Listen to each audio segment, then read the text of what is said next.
நேத்து நடந்த எபிசோட நான் இன்னைக்குதான் பார்த்தேன். என்னால ஜீர்ணிக்கவே முடியல. இந்த வீணா போன கமுர்தினும் இந்த வீணா போன பார்வும் செம்ம காண்டாகுது மக்களே. எனக்கு அவ்வளவு ஒரு கோவம் வருது. எனக்கு என்ன பண்றதுன்னு தெரியல.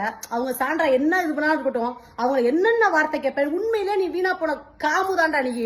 எனக்கு செம்ம காண்டாகுது ஃப்ரெண்ட்ஸ். அவ்வளவு கோவம், அவ்வளவு ஆத்திரம் வருது. தயவு செய்து நீ உள்ள மட்டும் அனுப்புனா 2 பேரையும் தரத்தரன்னு இழுத்துட்டு கூட வந்துருவேன். எனக்கு அவ்வளவு காண்டு. எனக்கு இந்த வீடியோவை பார்த்துட்டு அப்படி பிடிச்சி தள்ளி விடுறா. நீ ஒரு பொண்ணு தானே, எவ்வளவு அக்கிரமம் பண்ணிக்கிட்டு இருக்க நீ வீட்டுல இருந்துகிட்டு.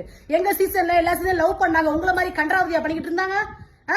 பைத்தியங்க மாதிரி பண்ணிக்கிட்டு இருக்கீங்க. அந்த பொண்ணை பிடிச்சா அப்படி தள்ளி விடுறீங்க. வீட்டுல உள்ளதெல்லாம் பேச இந்த மாதிரி பேசவே மாட்டேன். எனக்கு செம்ம காண்டாகுது. என்ற அறிவுட்டம் காலால எட்டி வதச்சி தள்ளி தள்ளி அத்தனை பேர் தடுக்கிறாங்க. மனசாட்சின்றது இல்லையா? அவளை எல்லாம் செவிழ் கொடுத்து செவிழ் செருப்பால செவிழ் அடிக்கணும்.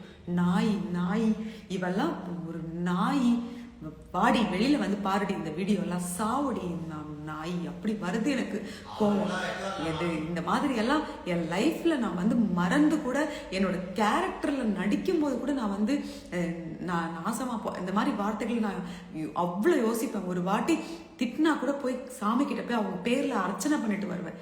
ஆனா இந்த மாதிரி ஒரு நாய் சி இதெல்லாம் டீச்சர், உன் அம்மா டீச்சர்.